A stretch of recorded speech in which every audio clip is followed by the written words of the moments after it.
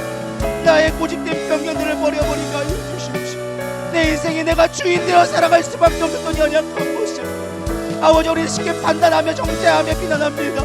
하나님, 우리를 용납하여 주시옵소서.